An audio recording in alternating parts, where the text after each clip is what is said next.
Become a holder of the key to heaven. Matthew chapter 16, verse 13 through 20 states, "When Jesus came to the region of Caesarea Philippi, he asked his disciples, 'Who do people say the Son of Man is?' They replied, 'Some say John the Baptist, others say Elijah, and still others Jeremiah or one of the prophets. But what about you?' he asked. 'Who do you say I am?' Simon Peter answered, 'You are the Messiah, the Son of the living God.' Jesus replied, 'Blessed are you, Simon, son of Jonah, for this was not revealed to you by flesh and blood, but by my Father in heaven. And I tell you that you are Peter, and on this rock I will build my church, and the gates of Hades will not overcome it. I will give you the keys of the kingdom of heaven.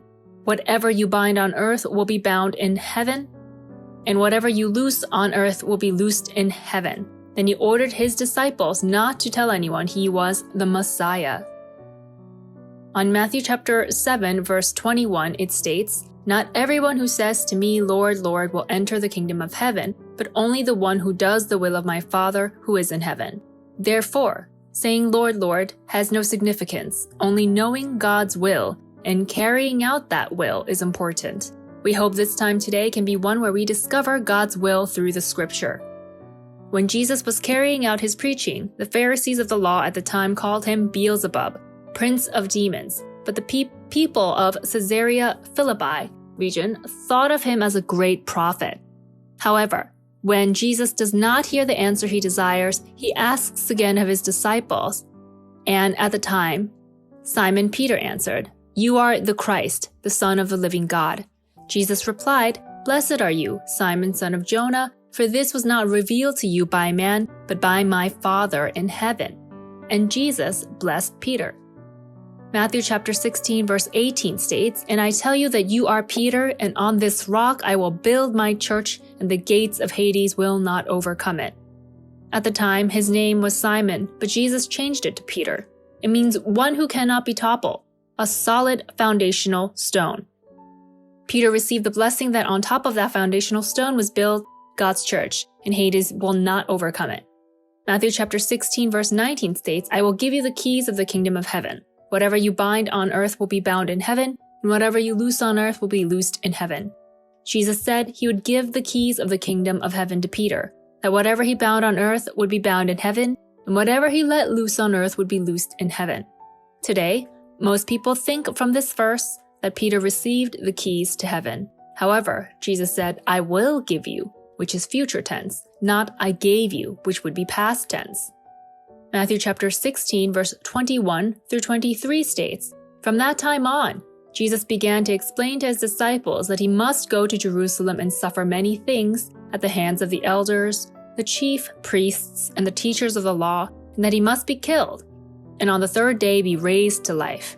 Peter took him aside and began to rebuke him. "Never, Lord," he said, "this shall never happen to you." Jesus turned and said to Peter, "Get behind me, Satan. You are a stumbling block to me. You do not have in mind the concerns of God, but merely human concerns." Peter, who had been promised the keys to heaven, did not understand the path Jesus was on, and Jesus rebuked him. "Get behind me, Satan."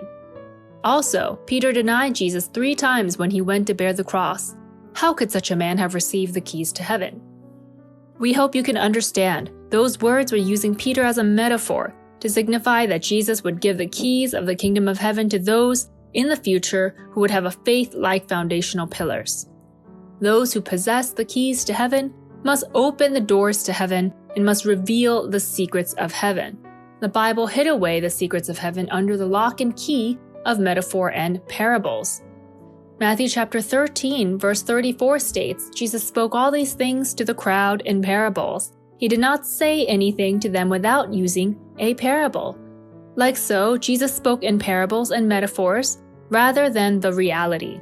Jesus spoke figuratively, so his disciples asked him why he spoke to the people in parables.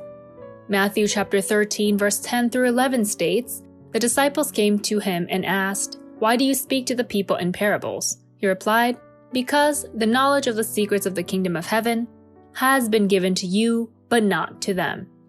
And Jesus explained that the reality of the knowledge of the secrets of the kingdom of heaven have been permitted only to his disciples. and that he spoke in parables to those who were not permitted such secrets. Therefore, those who understand these parables are those who have been permitted heaven. John chapter 16 verse 25 states, "Though I have been speaking figuratively, a time is coming when I will no longer use this kind of language, but will tell you plainly about my Father." Jesus said when it is the right time, he will not speak figuratively anymore, but will speak plainly. Then who possesses the keys to the kingdom of heaven? Revelations chapter 3 verse 7 states, "To the angel of the church in Philadelphia, write, these are the words of him who is holy and true, who holds the key of David. What he opens, no one can shut, and what he shuts, no one can open." Revelations chapter 22 verse 16 states, "I, Jesus, have sent my angel to give you this testimony for the churches. I am the root and the offspring of David and the bright morning star." Jesus said himself that he is the root and offspring of David. Thus, the keys to the house of David are the keys to the house of Christ, which are the keys to the kingdom of heaven. Isaiah chapter 22 verse 22 states, "I will place on his shoulder the key to the house of David. What he opens, no one can shut, and what he shuts, no one can open." This verse said that the key to the house of David, the key to the house of Jesus, the key to heaven have been placed on his shoulders. To place the key on his shoulder means to place authority upon him. Upon the shoulders of a soldier is his rank, and the higher his rank, the higher his clearance is to know information. So, to say, what he opens, no one can shut, and what he shuts, no one can open. If someone with the keys of heaven lets you know the secret of heaven, no one can gainsay that. And if he chooses not to reveal it, then no one can know. It indicates he has this kind of awe-inspiring authority. Revelations chapter 3 verse 7 states, "To the angel of the church in Philadelphia write, these are the words of him who is holy and true, who holds the key of David. What he opens, no one can shut, and what he shuts, no one can open." The one who appeared to the church of Philadelphia is the one like the Son of Man. Jesus called himself the Son of Man. Therefore, the one like the Son of Man cannot be Jesus. Instead, it is someone who is like him, who resembles him. Physically, that someone cannot be Jesus, but spiritually, it is someone who received Jesus' spirit. Therefore, they are like the Son of Man. We commonly think that death is the power held by Satan, but salvation and death are all a power held by God. Isaiah chapter 45 verse 7 states, "I form the light and create darkness. I bring prosperity and create disaster. I, the Lord, do all these things." If God only gave salvation and never judged, who would fear him? Therefore, God not only holds the keys to heaven, he holds the power over death.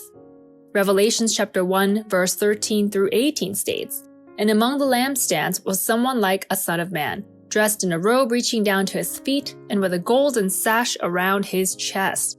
The hair on his head was white like wool, as white as snow, and his eyes were like blazing fire.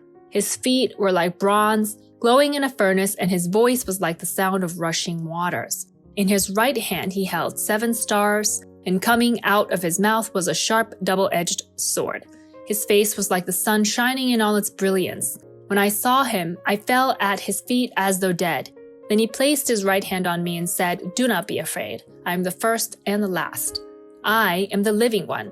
I was dead, and now look, I am alive forever and ever, and I hold the keys of death and Hades.' Accordingly, as the one who is like the Son of Man holds the key to death and purgatory, it means the one who holds the key to heaven must also hold the key to death and purgatory, namely the key to judgment. John chapter 4 verse 36 through 37 states, "Even now the one who reaps draws a wage and harvests a crop for eternal life, so that the sower and the reaper may be glad together. Thus the saying, one sows and another reaps is true."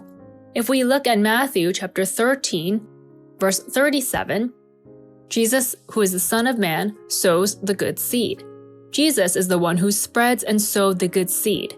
So, if we look at the verse that says the sower and the reaper are glad together, it means that since Jesus is the sower, there must also be another who is the reaper. Then who is the reaper? Revelations chapter 14, verse 14 through 15 states, "I looked, and there before me was a white cloud, and seated on the cloud was one like a son of man, with a crown of gold on his head and a sharp sickle in his hand. Then another angel came out of the temple and called in a loud voice to him who was sitting on the cloud, 'Take your sickle and reap, because the time to reap has come, for the harvest of the earth is ripe.'